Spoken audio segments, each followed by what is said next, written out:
तुलसी जी को जल अर्पित किया जाता है और तुलसी दल से नित्य भगवत सेवा की जाए तो बहुत जल्दी श्री कृष्ण प्रसन्न हो जाते हैं। प्रतिदिन जो तुलसी जी की भक्ति करता है, तुलसी का पौधा रोप करके तुलसी जी का सिंचन करना, तुलसी जी को तिलक लगाना, तुलसी जी को माला पहनाना, तुलसी जी की परिक्रमा करना, तुलसी जी को प्रणाम करना, वो कोटि सहस्त्र युगों तक ऐसा महान सुकृत होता है कि भगवान श्री कृष्ण के नित्य समीप रहता है जो तुलसी जी की सेवा करता है।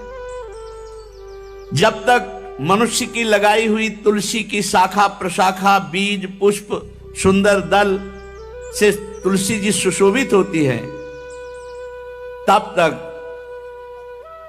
हजारों कल्पों में श्री हरिधाम में रहते हुए उसका कभी पुण्य नष्ट नहीं होता। जैसे एक दिन तो 1000 कल्प, 2 दिन 2000 कल्प वो भगवान के नित्य धाम में महान सुकृत के बल से भगवत धाम में रहेगा, जो तुलसी जी का पक्का मान लीजिए। जब स्वयं में से तो तुलसी जी रोपण करके तुलसी जी का एक वन लगाया और रोज नवीन नवीन मंजरी तुलसी दल लेकर प्रभु के चरणों में, कहीं न कहीं तुलसी जी की कृपा हुई। वृंदावन, ये वृंदा अधिष्ठात्री देवी वृंदावन की है, इनकी कृपा के बिना हे चंद्रादने संपूर्ण पत्रों और पुष्पों को जो उतार करके सम्मान पूर्वक पहले प्रार्थना करनी चाहिए, हे वृंदा देवी, हे तुलसी जी, भगवान श्री हरि की पूजा के लिए या प्रियाजू की पूजा के लिए हम आपके कुछ मंजरी कुछ दल लेकर के सेवा करना चाहते हैं, आप कृपा करके मुझे दीजिए, और फिर उतार लें। ऐसे नोचना नहीं, बहुत सम्मान से बहुत प्यार से, तो तुलसी जी प्रसन्न होती हैं। जो मनुष्य तुलसी दल से श्री हरि की पूजा करता है, कोई भी पाप उसका स्पर्श नहीं कर सकता। पूर्व में किया हुआ कोई भी पाप उसको दंड नहीं मिलेगा जो तुलसी जी की आराधना नित्य करता है। अब इतना जल भी ना चढ़ा दे, मार पुण्य हो जाए और तुलसी जी अंतर ध्यान अनुकूल जल, जैसे मान लो गमले पे हैं तो इतना बड़ा तांबे का रोज उससे चढ़, अब भर के लोटा चढ़ा दोगे 2-4 दिन में अंतर ध्यान हो जाएंगे तुलसी जी। बहुत विवेक से जरूरत है, मतलब भारी पुण्य होगा।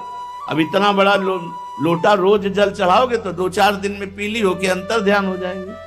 भाई इतना जल, अनुकूल जल चाहिए। एक तांबे का छोटा सा लिया, ऐसे रोज डालो, उसमें कोई फर्क नहीं, और गमला उठाकर धूप में विराजमान करो। सेवा का मतलब क्या है? जो तुलसी जी को जल अर्पित करके तुलसी जी की सेवा करता है, हरि चिंतन करता, कभी कोई पाप उसका स्पर्श नहीं कर सकता। 100 भार सोना, 400 भार चांदी,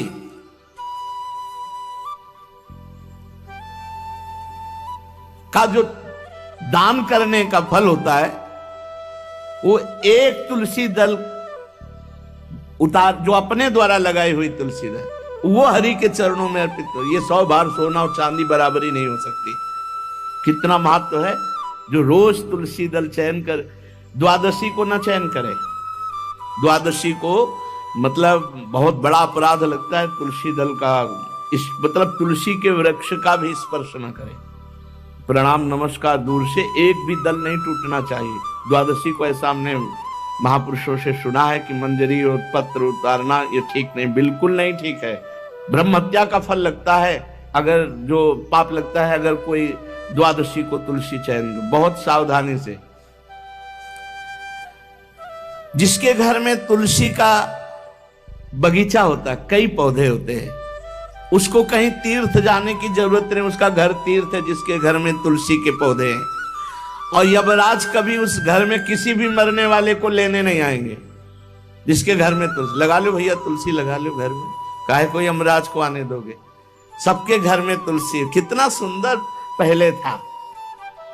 घर में आंगन होते थे, आंगन में एक बहुत बड़ा और फिर उसमें तुलसी जी, और फिर उसमें 2-4 नर्मदेश्वर शालिग्राम ऐसे, और फिर घर का हर व्यक्ति जल चढ़ाना, प्रणाम करना, नमस्कार करना, 4 पर। कितनी पवित्र पद्धतियां हमारी थी।